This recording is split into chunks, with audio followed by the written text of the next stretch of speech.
This is the golden era of the Four Seasons, Part 4. We are here with Bob Gaudio, Joe Long, Dimitri Callis, and Frankie Valli, hearing their words, their story, and their music. The year is 1966. Musically, rock continues to flourish, and the British influence has been reduced to normal proportions.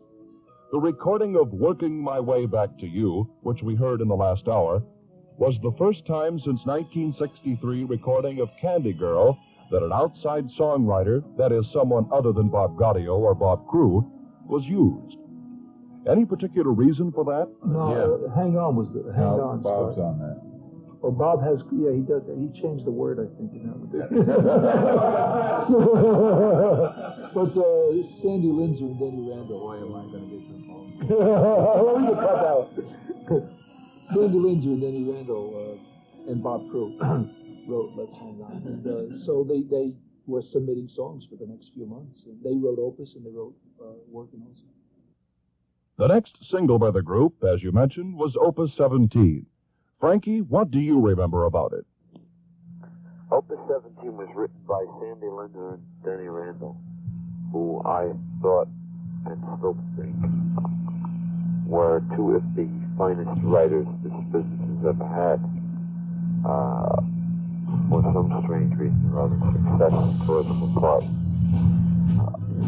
But they wrote Let's Hang On, they wrote Working My Way.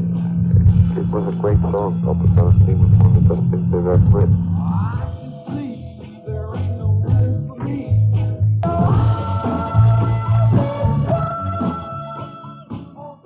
It was not long after this that Phillips released the second Wonder Who single, Good Ship Lollipop.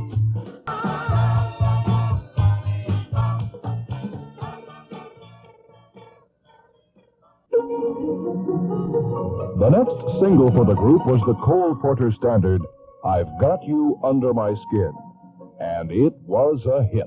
We were doing I guess it was the Norm Convention down in Miami Beach at the Fontainebleau, and Sinatra was working the main room. So we went in to see his show. This was prior to recording Under My Skin. And most of us had never seen Frank in person. In fact, Bob, I guess he doesn't mind me saying, Bob wasn't even that impressed by Sinatra prior to seeing him, you know. But we sat there and just, you know, were astounded by this man, just really knocked out by him. And of course, one of his big records was I've Got You Under My Skin. And when he sang it, Bob was sitting right across from me, and he said, I think that could be a smash for us, or some words to that effect, you know. And I kind of looked at him like he was, you know, maybe had too many gin and tonics that day, you know. Right, yeah. And I thought about it. I said, you know, Under My Skin. Wow, it doesn't sound logical. But then he brought it up again sometime later, and we started kicking around a sound, and we realized that the song very much, you know, could really be adapted to the Four Seasons sound. So it was really, you know, seeing Sinatra perform it that kind of made the difference. And luckily, you know, we're thankful to this day that we were at that performance.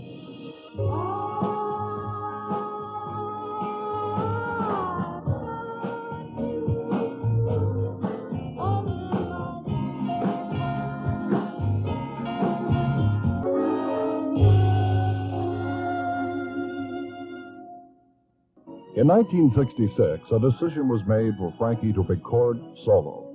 What was the purpose for this? I couldn't stand the rest of the guys. Nah, well, that was something we had planned for a long time. We planned to record as many ways as we possibly could. And to have as many successes as we possibly could. We had, at that particular time, we had 3 successes at one time. Wonder Who, Four Seasons, and Frankie Valli. What about it, Bob? Frankie's very versatile as a vocalist, and everybody felt that, you know, why lock him into just one specific thing, and that's like the Four Seasons thing, because he can do many other things. And we decided to record him and see if we can come up with a hit. for him.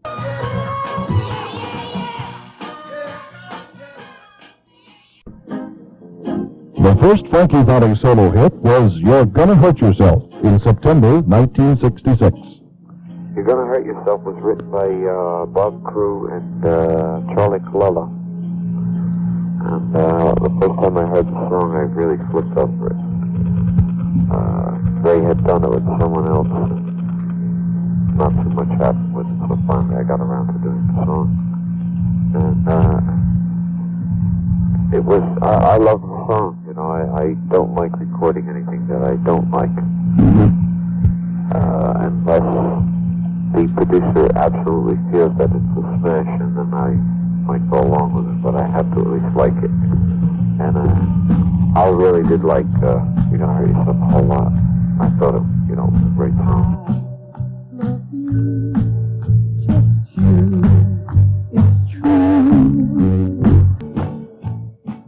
The second Frankie Valli single was even more successful. It was called The Proud One. Frankie, I thought it was great. I thought so too. For some strange reason or other. At that particular time, we were with Mercury Records, and I later on found out that Mercury Records really, you know, wasn't the kind of record company I wanted to be with for promotion and so forth and so on. And they sort of half did the job that they should have done. I think if they would have really done the job, I could probably finish.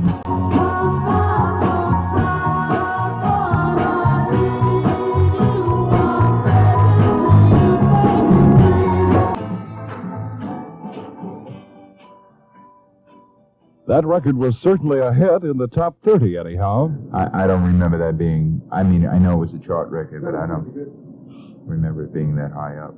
Why do you think that Frankie was more successful than most lead singers of groups? Things just seemed to fall in place. It was a matter of a lot of situations. His versatility is very easy for a writer to work with. You know, if you're writing for someone that can do practically anything, it opens the door a little wider as to what you can write. Sure. And, you know, to write for Frankie it's like a picnic.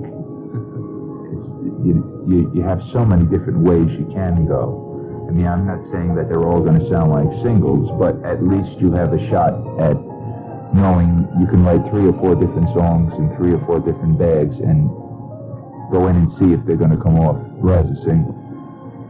So it's a lot easier for him to have a hit than it would be for most singers that are just in one bag. What I meant was that he was more successful than, say, Brian Wilson of the Beach Boys when he did a solo recording.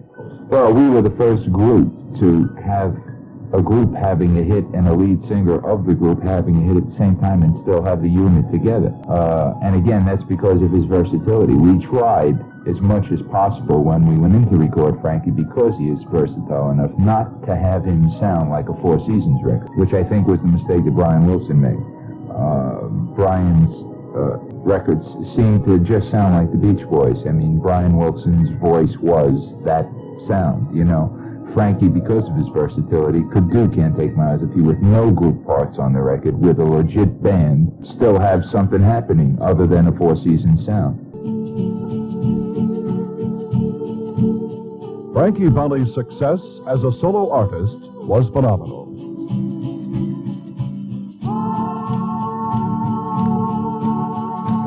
His versatility showed through in a song by Bob Crewe and Bob Gaudio, The Sun Ain't Gonna Shine Anymore. That's been a hit for many artists, including the Walker Brothers.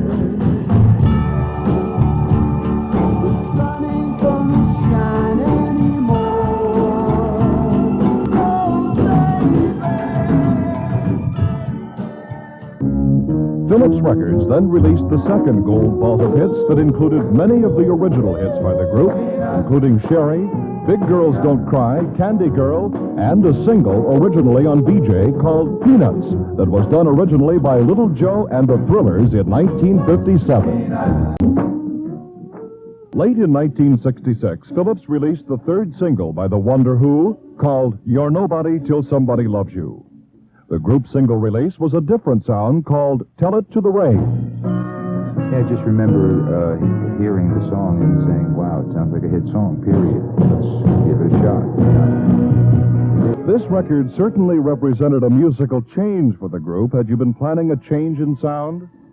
I don't think we ever really specifically sat down and said, hey, fellas, it's time for a change. It was a matter of what came up, what I was into as a writer or Bob Crewe or whomever was around that had material. If we heard something that we liked, we usually did it. Sometimes it didn't come off and we would say, well, like for instance, I think it was in the Born to Wander album that you mentioned, Silence is Golden. Right. We just thought it was a good song, and we did it. We didn't think it was a hit for us, and we never released it, but the Tremolos came along and did it exactly the way we did and had a smash with it. So, we just tried to do things that we thought we could do best. And if it was a good song, sometimes even if it didn't quite fit us, we would try to make it because we realized it was a good song.